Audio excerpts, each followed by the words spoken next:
Thresholds and Transits. My name is Megan. I'm happy that you're here.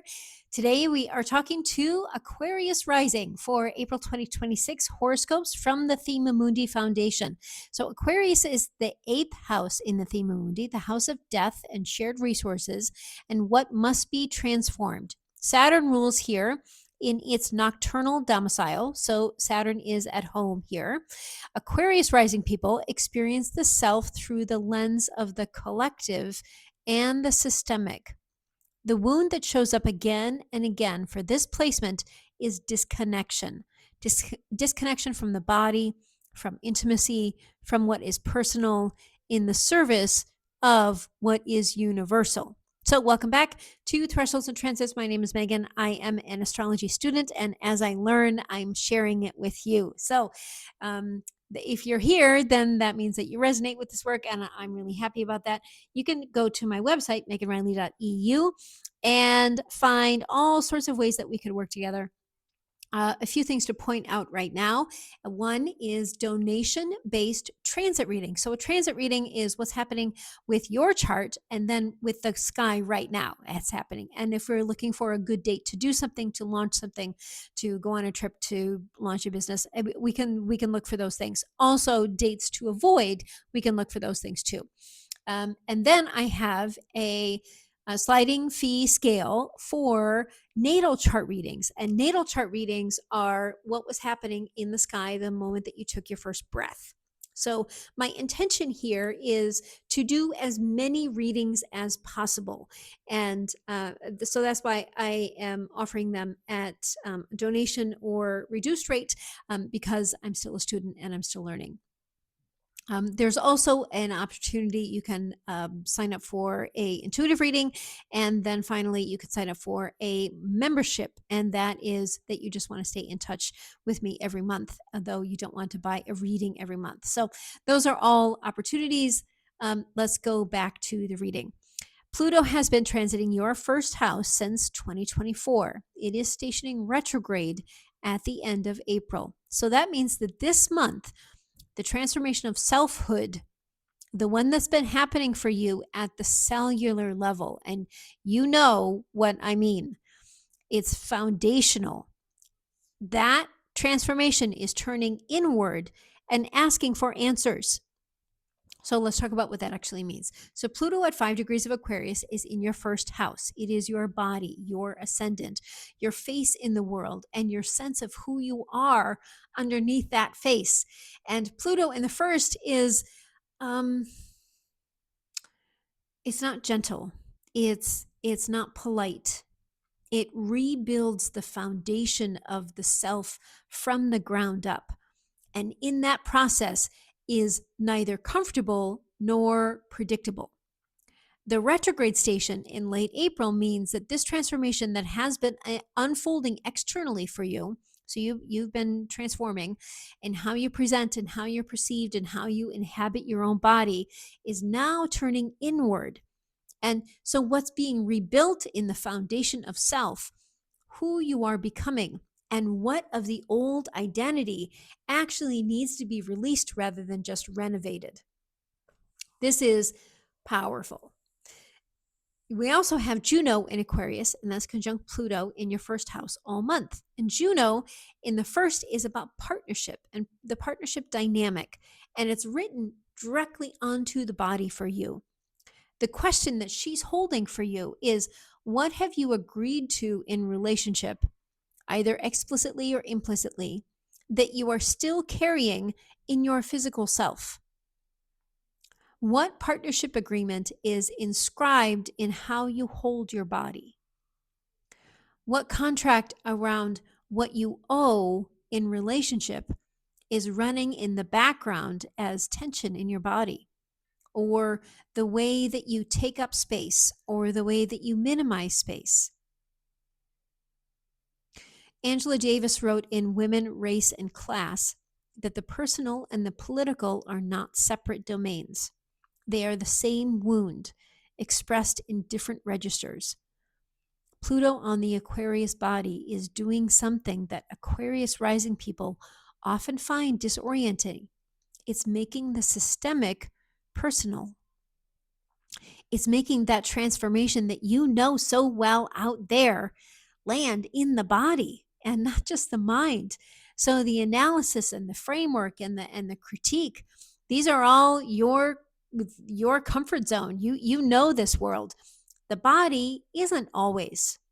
So Pluto in the first is asking you to stop distinguishing between the mind and the body, between the critique and the analysis and the framework and the body, and to integrate them. It may not be easy, but it will be worth it. Jupiter, 16 to 18 degrees of Cancer, is in your sixth house all month, the house of health and labor and the body's daily maintenance. So Jupiter is the greater benefic, and it's in the house of daily body practices. It's a genuinely positive signature for your health and for your embodied care.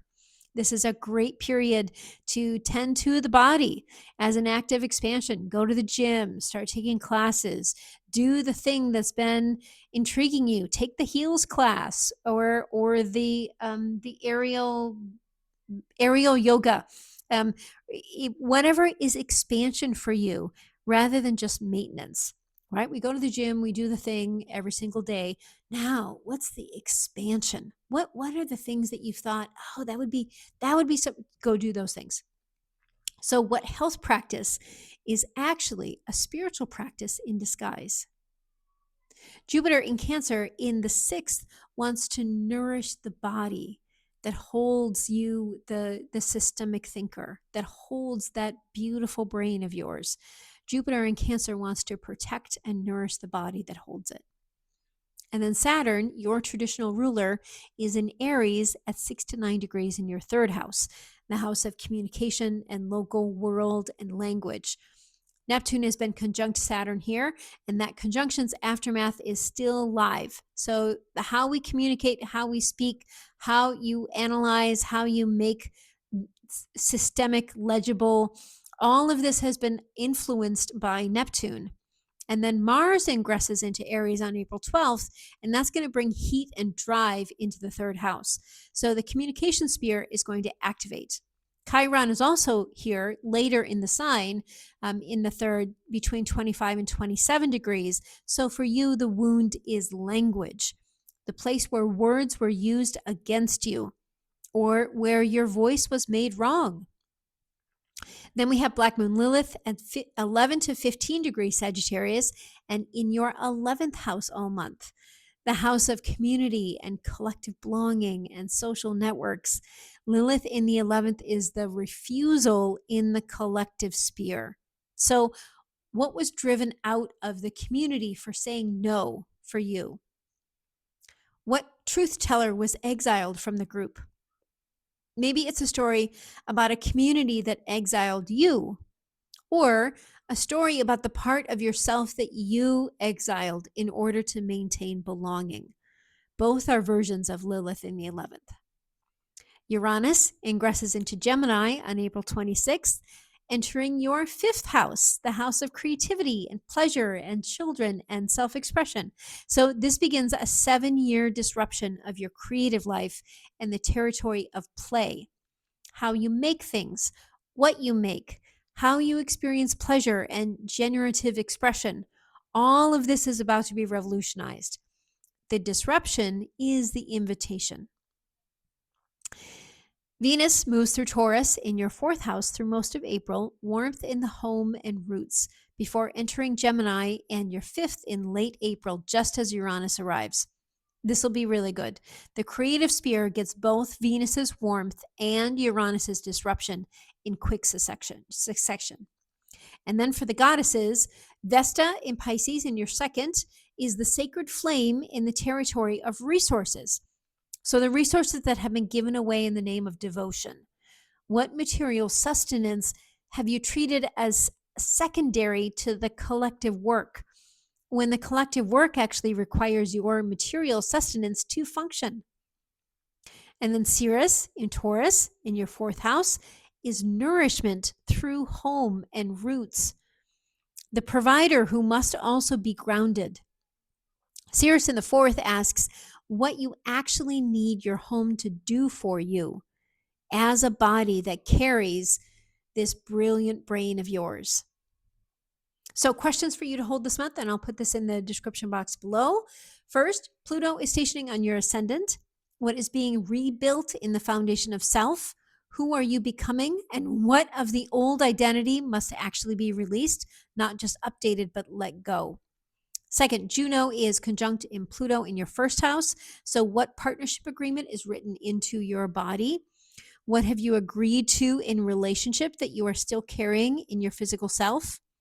Then, third, Black Moon Lilith is in your 11th house. What community expelled you for your refusal? Or what community are you still performing for instead of actually belonging to? Fourth, Jupiter is in your 6th house. What does it mean to tend the body as an act of expansion? What health practice is actually a spiritual practice that you've been treating as maintenance?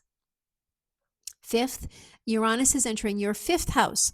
What would you create if the disruption were the invitation?